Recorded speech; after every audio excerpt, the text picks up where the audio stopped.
نحمده ونصلي على رسوله الكريم اما بعد اعوذ باللہ من الشیطان الرجیم بسم اللہ الرحمن الرحیم ان هذا القرآن يهدي للتي هي اقوم صدق اللہ العظیم۔ میرے محترم بزرگوں اور دوستوں، معزز نوجوانوں، جیسا کہ آپ حضرات کو معلوم ہے کہ اللہ رب العزت نے انسانوں کی رشد و ہدایت کے لیے دو سلسلے چلائے ہیں، ایک کتابوں کا سلسلہ اور دوسرے نبیوں کا سلسلہ۔ کتابیں اللہ تعالیٰ نے آسمان سے نازل فرمائی اور ان کتابوں پر عمل کس طریقے سے کرنا ہے، ان کتابوں پر کیسے چلنا ہے، یہ نبیوں کو بھیج کر کے اللہ تعالیٰ نے بتایا۔ چونکہ کتاب آپ کو کیا کرنا ہے یہ تو بتا سکتی ہے، لیکن کس طریقے سے کرنا ہے یہ آپ کو کتاب بتا نہیں سکتی ہے۔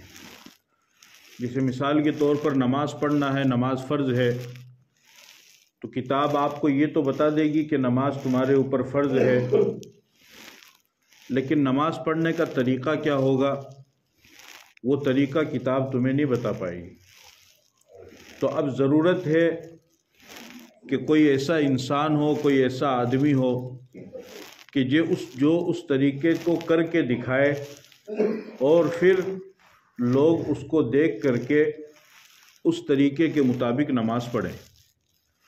تو اللہ رب العزت نے نماز کا حکم دیا کتاب میں یعنی قرآن میں، اور پھر اس نماز کو کس طریقے سے ادا کرنا ہے اس کو بتانے کے لیے اللہ تعالیٰ نے اپنے نبی پاک صلی اللہ علیہ وسلم کو دنیا میں بھیجا کہ تمہیں وہ کام کرنا ہے جو میں نے تمہیں قرآن میں حکم دیا ہے، اور تمہیں اس طریقے کے مطابق کرنا ہے جس طریقے کے مطابق میرے نبی تمہیں کر کے بتائے اور دکھائے۔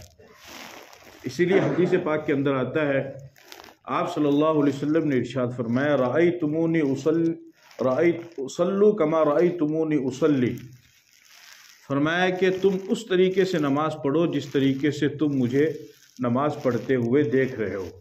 یعنی صحابہ سے آپ نے فرمایا۔ اب صحابہ کو جن لوگوں نے دیکھا وہ ان کے طریقے کے مطابق نماز پڑھیں گے، پھر ان کو جن لوگوں نے دیکھا، اس طریقے سے تسلسل کے ساتھ یہ سلسلہ چلتا رہے گا، اور قیامت تک آنے والے ہر مسلمان کو یہ حکم ہے کہ وہ پیغمبر اسلام جناب محمد رسول اللہ صلی اللہ علیہ وسلم کے طریقے اور سنت کے مطابق نماز کو ادا کرے۔ تو اللہ تعالیٰ نے کتاب کا سلسلہ بھی چالو فرمایا اور ساتھ میں نبیوں کا سلسلہ بھی جاری فرمایا۔ کتاب احکام بتائے گی اور نبی اس حکم پر عمل کر کے دکھائے گا۔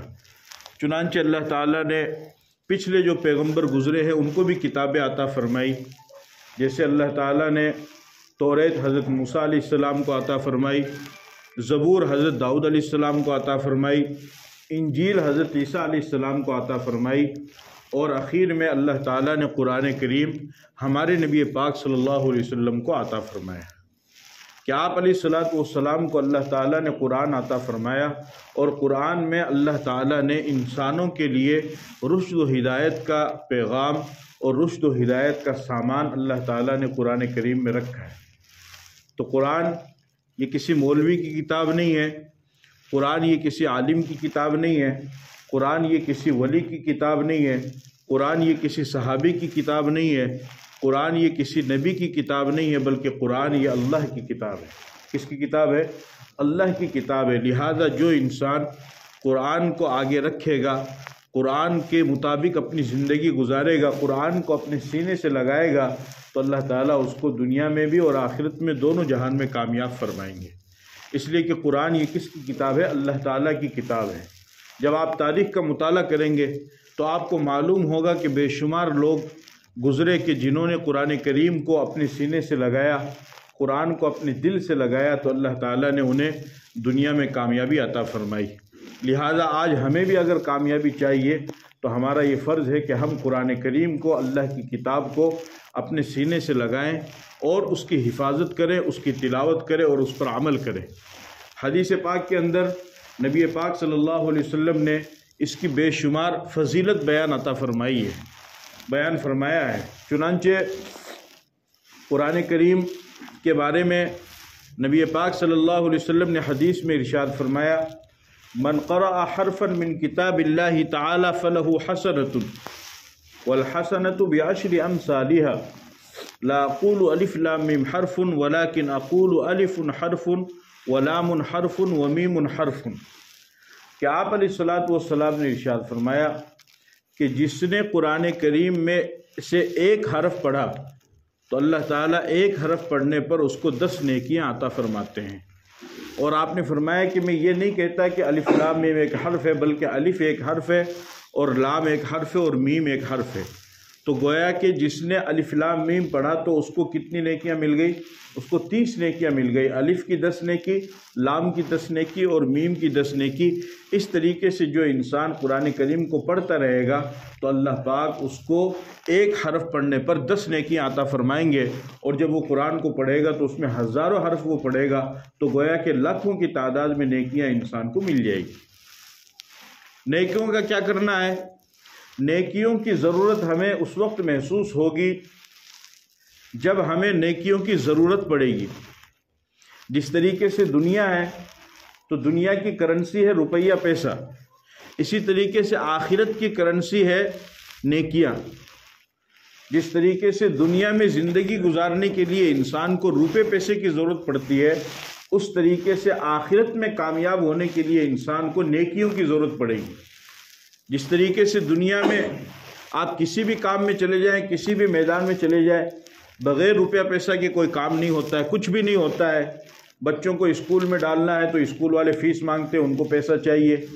کسی کو دکھانا ہے ڈاکٹر کے پاس علاج کے لیے لے کے جانا ہے تو ڈاکٹر علاج کے پیسے لے گا، اور اگر کہیں پہ کیس مقدمہ ہو جائے، وکیل سے کیس لڑوانا ہے تو وکیل اس کے پیسے لے گا۔ اگر کپڑا خریدنے کے لیے جائیں تو کپڑے کی دکان والا اس کے پیسے لے گا۔ کہیں پر کرایہ کر کے جائیں، گاڑی لے کر کے جائیں، گاڑی میں بیٹھ کر کے جائیں تو گاڑی والا پیسے لے گا۔ تو غرض معلوم یہ ہوا کہ دنیا میں کوئی کام جس طریقے سے بغیر پیسے کے نہیں ہوتا ہے، کیونکہ دنیا کی ضرورت اور دنیا کی کرنسی وہ کیا ہے؟ روپیہ پیسہ ہے۔ اسی طریقے سے یاد رکھو میرے عزیزوں، آخرت کا کوئی کام بغیر نیکی کے نہیں ہو پائے گا۔ اور جس طریقے سے دنیا کے اندر انسان اگر وہ پیسے میں نہ ہو، اس کے پاس پیسے نہ ہو تو اس کی ضرورت پوری نہیں ہو سکتی ہے، وہ پریشان ہو جاتا ہے۔ تو اسی طریقے سے اگر آخرت میں کسی انسان کے پاس نیکی نہیں ہوگی تو وہ انسان بھی پریشان ہو جائے گا اور وہ بھی مارا مارا پھرتا رہے گا، لیکن کوئی اس کو نیکی دینے والا نہیں ہوگا۔ آخرت میں جو حساب کتاب ہوگا وہ حساب کتاب کس بنیاد پر ہوگا؟ وہ حساب کتاب ہوگا انسان کی نیکیوں کی بنیاد پر۔ آخرت میں قیامت کے میدان میں، میدان محشر میں کسی بھی انسان کا روپیہ پیسہ کچھ بھی اللہ تعالیٰ نہیں دیکھیں گے، کچھ بھی نہیں دیکھیں گے۔ ان اللہ لا ينظر الى صورکم واموالکم ولکن ينظر الى قلوبکم واعمالکم۔ حدیث پاک کے اندر آتا ہے، آپ علیہ السلام نے ارشاد فرمایا کہ اللہ تعالیٰ قیامت کے دن نہ تمہاری صورتوں کو دیکھیں گے، نہ تمہارے مال کو دیکھیں گے، بلکہ اللہ تعالیٰ قیامت کے دن تمہارے اعمال کو دیکھیں گے۔ انسان کے عمل کو دیکھا جائے گا کہ انسان عمل کیسا کر کے آیا ہے۔ اور قیامت کے دن بے شمار ایسے لوگ ہوں گے کہ جن کے پاس بہت زیادہ نیکیوں کے پہاڑ ہوں گے، لیکن اس کے باوجود بھی وہ مفلس ہوں گے، وہ غریب ہوں گے، اس لیے کہ دوسروں کے حق کو انہوں نے کھایا ہوگا، دوسروں کے حق کو انہوں نے ناجائز غصب کیا ہوگا، اس کی وجہ سے وہ مفلس قرار دیے جائیں گے۔ اور روپیہ پیسے کا تو کوئی معاملہ ہی نہیں ہے، روپیہ پیسے کا تو وہاں پر کسی بھی درجے میں ذرہ برابر بھی کوئی بات ہی نہیں ہوگی، کچھ بھی نہیں۔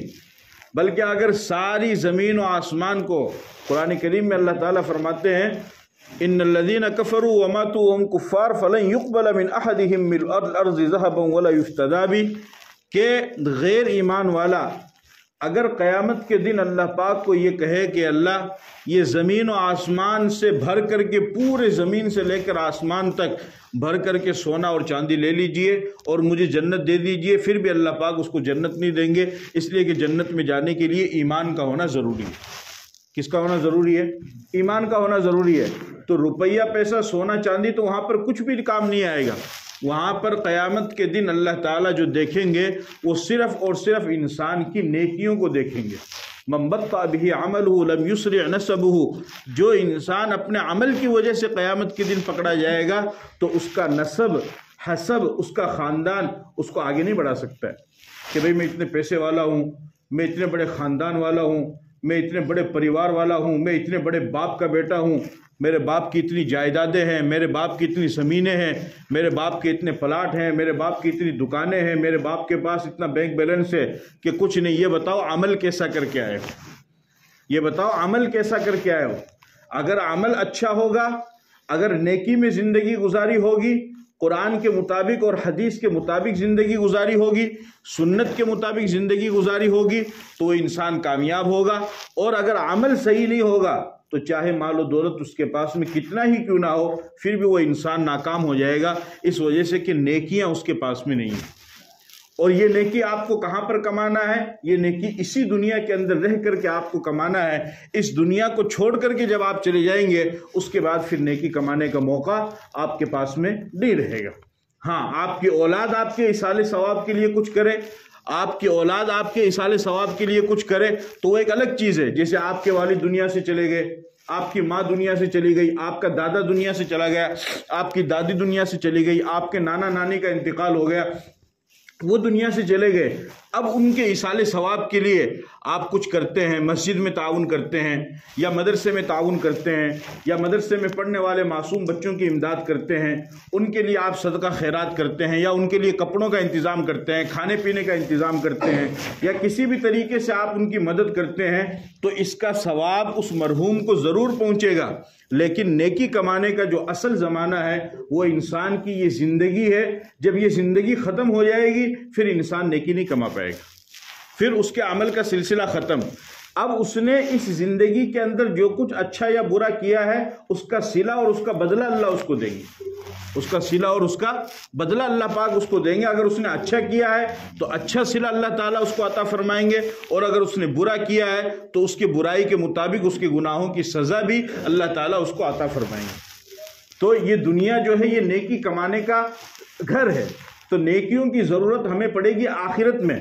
وہاں پر جس طریقے سے دنیا کے اندر ہمیں روپے پیسے کی ضرورت پڑتی ہے قدم قدم پر، اسی طریقے سے آخرت میں ہمیں کس چیز کی ضرورت پڑے گی؟ نیکی کی ضرورت پڑے گی۔ لہذا ہر ایک انسان کو چاہیے کہ وہ اپنی زندگی ختم ہونے سے پہلے پہلے جتنی زیادہ نیکیاں وہ کر سکتے ہو زیادہ سے زیادہ نیکیاں کرنے کی اور نیکیاں کمانے کی کوشش کریں۔ چنانچہ اللہ کے نبی صلی اللہ علیہ وسلم نے ارشاد فرمایا کہ جو شخص قرآن شریف کو پڑھے گا، اگر ایک حرف کو پڑھے گا تو اللہ تعالیٰ اس کو ایک حرف پر 10 نیکیاں عطا فرمائیں گے۔ اب آپ اندازہ لگائیے جب وہ اور زیادہ قرآن کی تلاوت کرے گا تو کتنی لاکھوں نیکیوں کو وہ انسان کمانے والا بن جائے گا۔ اسی طریقے سے حدیث پاک کے اندر آتا ہے، آپ صلی اللہ علیہ وسلم نے ارشاد فرمایا، من قرأ القرآن وعمل بما فيه البس اللہ تعالی والدیہ تاجا یوم القیامہ ضوءه احسن من ضوء الشمس فی بیوت الدنیا فما ظنکم بالذی عمل بہذا۔ فرمایا کہ جس نے قرآن کو پڑھا اور اس پر عمل کیا، اللہ تعالیٰ اس کے ماں باپ کو قیامت کے دن ایسا روشن تاج پہنائیں گے کہ اس کی روشنی سورج سے بھی زیادہ ہوگی۔ یعنی اس کی روشنی کس سے بھی زیادہ ہوگی؟ سورج سے بھی زیادہ اس کی روشنی ہوگی۔ اللہ تعالیٰ ایسا روشن تاج قیامت کے دن ان کو پہنائیں گے۔ آپ اندازہ لگائیے، دیکھیے جب رات آتی ہے نا، تو رات کے اندھیرے کو ختم کرنے کے لیے پہلے تارے آتے ہیں، لیکن تاروں کی روشنی زیادہ نہیں ہوتی، وہ رات کے اندھیرے کو ختم نہیں کر پاتے ہیں۔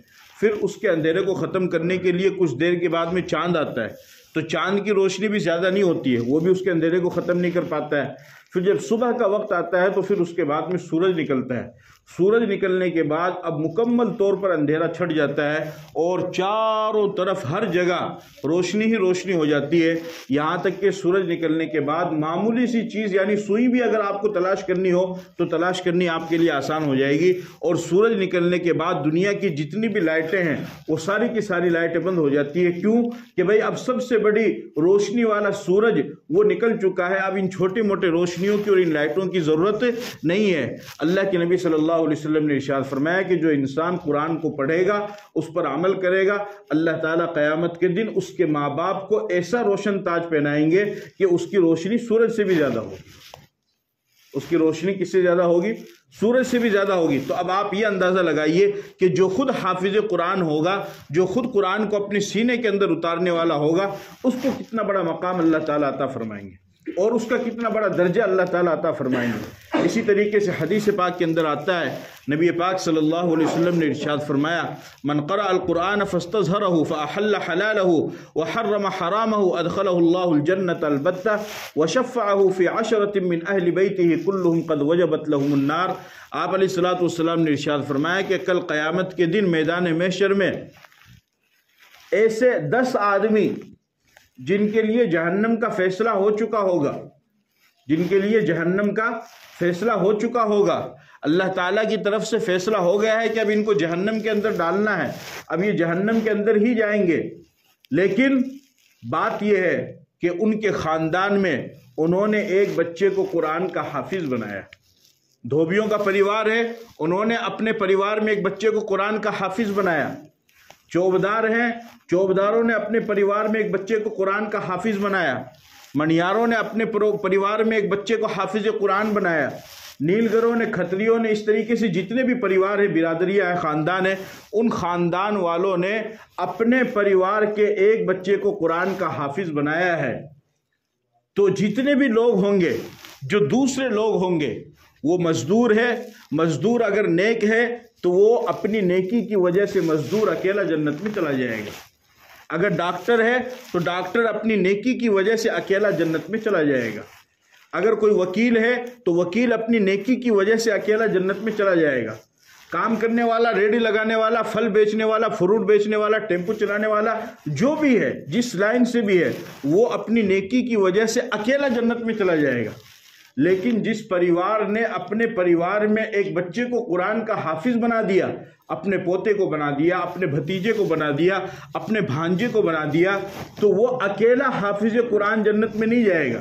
نہیں، وہ تو جائے گا ہی، لیکن جب وہ قرآن کا حافظ جنت میں جانے لگے گا تو اللہ پاک اس سے فرمائیں گے کہ تو رک جا، کہ مجھے کیا کرنا ہے، میں نہیں جاؤں۔ کہ نہیں، تجھے تو جانا ہی ہے، لیکن تیرے لیے الگ سے بھی کوئی آفر اور اسکیم ہے، اور وہ یہ ہے کہ تیرے خاندان کے 10 آدمی ایسے ہیں جو گنہگار ہیں، بدکار ہیں، ان کے لیے جہنم کا فیصلہ ہو چکا ہے اور وہ جہنم میں جانے والے ہیں۔ تو نے چونکہ اپنی زندگی میں قرآن حفظ کیا اور تیرے خاندان کے لوگوں نے تجھے قرآن حفظ کرایا، لہٰذا تو اکیلا جنت میں نہیں جائے گا، اپنے ساتھ میں اپنے خاندان کے ان 10 آدمیوں کو اپنے ساتھ لے کر کے جنت میں چلا جائے۔ اور وہ اکیلا قرآن کا حافظ اپنے ساتھ اپنے خاندان کے کتنے آدمی؟ 10 گنہگار آدمی، ان کو اپنے ساتھ جنت میں لے کر کے چلا جائے گا۔ تو آپ اندازہ لگائیے کہ کتنی بڑی خوش قسمتی کی بات ہے، کتنی بڑی خوش نصیبی کی بات ہے۔ اس لیے انسان کو چاہیے کہ اپنی زندگی میں، اپنے پریوار میں کم سے کم ایک حافظ قرآن تو بناؤ، ایک تو قرآن کا حافظ بناؤ، کہ خدا نہ خواستہ کل کے دن اگر کہیں پکڑے جائے تو وہ حافظ قرآن سفارش کرے اور اس کی سفارش سے ہمارا بھی بیڑا پار ہو جائے۔ اب جب یہ فضیلت انسان سنتے ہیں تو ان کے دل میں تمنا تو ہوتی ہے، بولا یار کام تو بڑھیا ہے، مانے بھی کرنا چاہے، مانے بھی بنانا چاہے، لیکن اب وہ خود تو بن سکے کیونکہ عمر زیادہ ہوگی، اور تھانبیرا عمر زیادہ ہو بعد میں پھر زبان بھی موٹی ہو جاؤ اور دماغ بھی تھوڑا کم کام کرے اور یاد بھی کو نہیں ہو، پھر بھائی ارادہ کرے کہ بھائی چلو میں تو کون بڑا، میں میری اولاد نے بنا دوں۔ اب اولاد پر جب ارادہ کرے تو اولاد تو تھا نا ماشاء اللہ آج کل میں بھی تھانبیرا تھوڑی بڑی ہو بعد میں تو وہ بس وہ بھی بات کون مانے۔ تو اب ای فضیلت نہ اگر حاصل کرنا چاہو تو بھی کا طریقہ کیا ہے؟ بھی کا طریقہ یہ ہے کہ جٹھے کٹھے بھی دینی ادارے ہیں، دینی تعلیم دی جا رہی ہے، مدرسے بڑے بڑے جڑا قرآن کے حافظ بن رہے، بچے تعلیم حاصل کر رہے، دین کی تعلیم حاصل کر رہے، معصوم بچے پڑھ رہے ہیں، بھی بڑا جو بھی تھار سے تعاون ہو سکے وہ تعاون تھے تھاری طرف سے کرو، روپیہ سے، پیسہ سے، مال سے، جی چیز سے بھی تھے تعاون کر سکو وہ تعاون کرو۔ اگر تھارے تعاون سے، تھاری امداد سے، تھاری ہیلپ سے اور تھارے تھوڑا سا خرچہ پانی سے اگر ایک بچہ بھی قرآن کا حافظ بن گیا تو یاد رکھو دنیا میں برکت اور آخرت میں مغفرت کے لیے کافی ہو جائے گا۔ اور ہو سکے قیامت کے دن وہی بچہ جو تھارے تعاون سے حافظ قرآن بنا ہے وہی تھارا ہاتھ پکڑ کے اللہ پاک نے کہے گا کہ اللہ کے نہیں یہ حاجی صاحب ہے، یہ میرا تعاون کرا اور انہاں کے تعاون سے میں قرآن کا حافظ بنا ہوں، میرے سینہ میں قرآن اترا ہے، ای بھائی صاحب کے تعاون سے میں قرآن کا حافظ بنا ہوں، میں ان اسا کے جنت میں لے کر کے جاؤں گا۔ تو ہو سکے وہ حافظ قرآن وہ 10 نے لے کے جاؤ گا، 10 میں سے اگر ایک نے تھانے بھی لے لیا تو سمجھ رہی میں خوش نصیبی کی بات نہیں تو اور کیا، اس سے بڑھیا سودا تو کوئی دوسرا ہو ہی کون سکے، ہو سکے گے؟ اس لیے میرا عزیزو قرآن بہت بڑی کتاب ہے، اللہ کی کتاب ہے، اس کو پڑھنا، اس کو سینے سے لگانا یہ سب ہماری ذمہ داری ہے۔ اس لیے آپ سب حضرات سے درخواست کرتا ہوں کہ خود بھی قرآن کریم کو پڑھیں اور اپنے بچوں کو بھی قرآن کریم کی تعلیم دلائیں، اور اگر ایسا نہیں ہے، ایسا نہیں ہو سکتا ہے تو جہاں پر دینی ادارے اور مدرسے بنے ہوئے جہاں پر معصوم بچے تعلیم حاصل کرتے ہیں وہاں پر زیادہ سے زیادہ آپ جو بھی تعاون کر سکتے ہو اپنی طرف سے کر سکتے ہو، اپنے مرحومین کی طرف سے کر سکتے ہو، اپنے ماں باپ جو دنیا سے چلے گئے ہیں، جو ثواب کے محتاج ہیں، ان کو ثواب نہیں پہنچ رہا ہے تو بچے ان کے لیے دعا کریں گے تو اللہ تعالیٰ ان کے لیے مغفرت کے فیصلے فرمائیں گے۔ ان کی طرف سے اگر آپ کر سکتے ہو تو زیادہ سے زیادہ کرنے کی کوشش کرو۔ یہ میرا پیغام تھا۔ اللہ عمل کی توفیق عطا فرمائے۔ وآخر دعوانا الحمدللہ رب العالمین۔